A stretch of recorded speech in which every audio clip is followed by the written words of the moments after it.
You're 16 and the slave auction bleeds into the afternoon heat. You stand on the stone platform in the Forum Boreum, your body oiled and bare, while merchants and wealthy patrons circle like wolves. The air smells of sweat, dust, and the stench of the river nearby.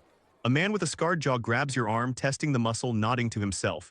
He does not smile. He does not need to. Coins are exchanged. A fortune, they say, though you'll never see a single aureus. You're led through narrow streets toward the outskirts of Rome, where the sound of clashing metal echoes like thunder. The Ludus Magnus looms before you, a fortress of stone and iron surrounded by high walls and guards with whips coiled at their sides. This is where they make gladiators. This is where they break people down to rebuild them as weapons. That first night, you're thrown into a cell with 5 other women.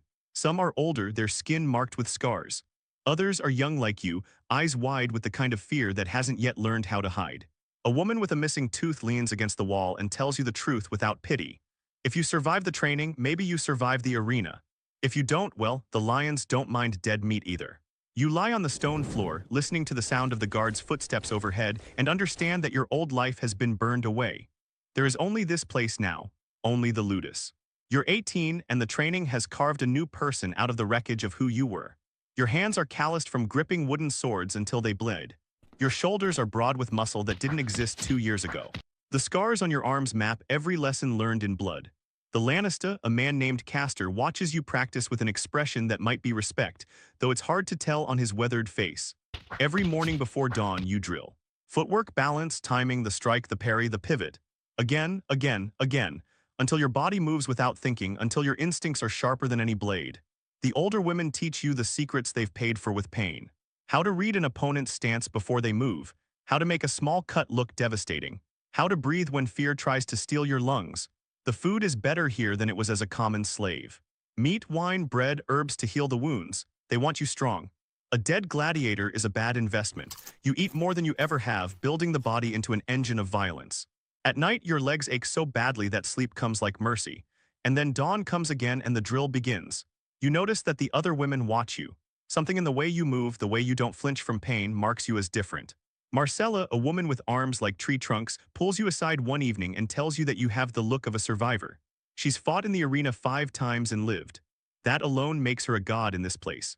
She teaches you her style, aggressive and brutal, nothing like the defensive techniques the trainers want. You're 20 and your debut in the arena arrives like a death sentence. The night before, you don't sleep. You lie on your pallet and feel your heart hammering against your ribs, wondering if this is the last night you'll ever breathe. The other women are quiet too, each lost in their own private terror. Marcella sits beside you and takes your hand. She doesn't say it'll be fine, she's not a liar.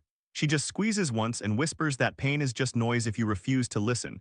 You awake to the metallic clang of dropped swords. Torchlight flickers over rough brick. The scent of sweat and incense fills your cell. Stiff muscles protest as you stretch on a thin straw mat. New prisoners shuffle in the corridor, shackles rattling, haunted eyes downcast. You splash icy water over your bruised cheek, each sting a reminder. Aisha limps past, her bandaged thigh leaking blood. You knot leather over your wrists, counting splinters in the floor, tallying survival. Dawn comes and they dress you for death. Bronze armor fitted to your shoulders and chest. A helmet with a visor that leaves only a slit for your eyes. The sword feels heavy in your hands, though you've held it 10,000 times. Around you, the arena roars like a living thing. 50,000 people pressed into the stands, their voices a single creature hungry for blood. The gates open and you step into sunlight that feels like fire. The crowd explodes. You are walking into death and they will pay money to watch it happen. The opposite gate opens and your opponent emerges. She's older, scarred, a veteran with 3 kills marked on her armor. She's won this fight before against women just like you. The crowd chants and you move. Your training takes over, muscle memory and instinct guiding every step. She's fast, faster than you expected, her blade singing through the air. You block and feel the impact travel up your arm. You counter and miss. She laughs, a sound that's swallowed by the screaming thousands. Then something inside you shifts. The fear doesn't disappear, but it becomes fuel. Your strikes grow sharper. Your footwork tightens, you stop thinking and start hunting. The fight lasts longer than you expect, longer than your lungs should allow. But slowly, incrementally, you push her back. A cut on her shoulder. A shallow wound on her arm. You're reading her rhythms now, predicting her moves before she makes them. When the opening comes, you take it. Your sword finds the gap in her armor and drives deep. She drops and the crowd loses its mind. You stand there breathing hard, covered in her blood and your own, and realize something that terrifies you almost as much as the fight itself. You liked it. You were alive in a way you'd never been before. You stand in the arena victorious and feel the crowd's love like fire. It burns and it feels like glory. You're 22 and you've fought in the arena 7 times now, 5 victories, 2 draws, and 0 defeats. Your name is known throughout Rome. The Lanista books you for the best fights, the ones that draw the wealthiest patrons. You're a star now, at least in the way that stars can exist in cages. The crowd chants your name, Lyra the Unbroken, they call you, and the sound is a drug you crave. But victory has a price that extends beyond the arena. The other gladiators treat you differently now. Some with respect, others with resentment.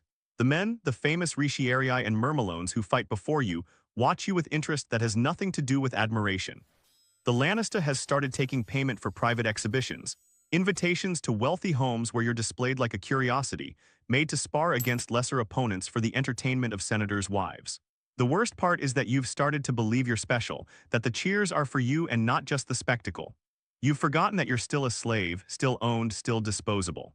A moment of carelessness in the arena or a single lost fight could end this. But the crowd's love is a beautiful lie, and you've learned to live inside it. You're 24 and the first loss hits like an execution. Your opponent is Thea, a newer fighter with nothing to lose and everything to prove. The crowd wants to see you bleed and they don't hide it. She fights with the desperation of someone trying to make a name, and you, for the first time, fight with doubt in your mind. You're thinking about the roar, about maintaining the image of invincibility. It costs you everything. She gets under your guard and her blade cuts deep into your thigh. The pain is immediate and catastrophic. You falter, and in that moment of weakness, she presses her advantage. You fall and the crowd's cheers transform into something else, a hunger turning on you like predators sensing blood. The Lanista holds up his hand to decide your fate. For a moment that stretches like eternity, you think this is it. Then he drops his hand sideways. Mercy, you live, but your invincibility is shattered. You're 26 and the athletic body that once seemed impossible to damage is catching up with every year of punishment. Your left shoulder has never fully healed from a fight 3 years ago. Your right knee swells after every bout. There's a persistent ache in your ribs that might be scar tissue or might be something worse. The beauty of your scars has faded into something that just looks worn. The crowd used to chant your name. Now they often don't know who you are. A new generation of younger fighters is rising, hungrier and faster and unmarked by years of combat. They look at you the way you once looked at the veterans. Like a stepping stone, the Lanista speaks to you less. There's no more talk of exhibitions or special appearances. You're becoming a liability, your time slipping away like sand through fingers. You're 28 and your body has become a battlefield where every day is a small war against deterioration. You fought 42 times and won 31 of those fights. By any measure, you're one of the greatest warriors the Ludus has ever produced. But greatness doesn't matter if no one's watching. The prime slot fights have stopped coming. You're fighting in the afternoon crowds when the attendance is light and the enthusiasm muted. Then one evening, something changes. A wealthy senator, one of the richest men in Rome, requests a private exhibition, not against a lesser opponent but against one of the male champions. The crowd will be small, intimate. The purse is enormous, enough that for the first time you wonder if you might be able to buy your freedom. The Lanista smiles when he tells you this, and for a moment you see the hunger in his eyes again. One last great fight. One last payday. You're 29 and the final fight becomes a turning point. Your opponent is Marcus, a male Ricciarius champion who fights with a net and trident. He's younger, faster, unmarked by age, but something else happens. You're not fighting for glory anymore. There's no crowd to impress, no myth to maintain. You're fighting for survival in the purest sense, for freedom, for a life beyond these walls. Your strikes become efficient, brutal, stripped of everything except necessity. The fight is brutal and lasts longer than any of your arena battles. But when Marcus falls, it's final.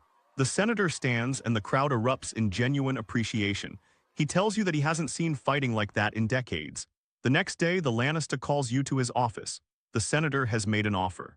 A contract with a guaranteed path to freedom in 5 years. It's unprecedented.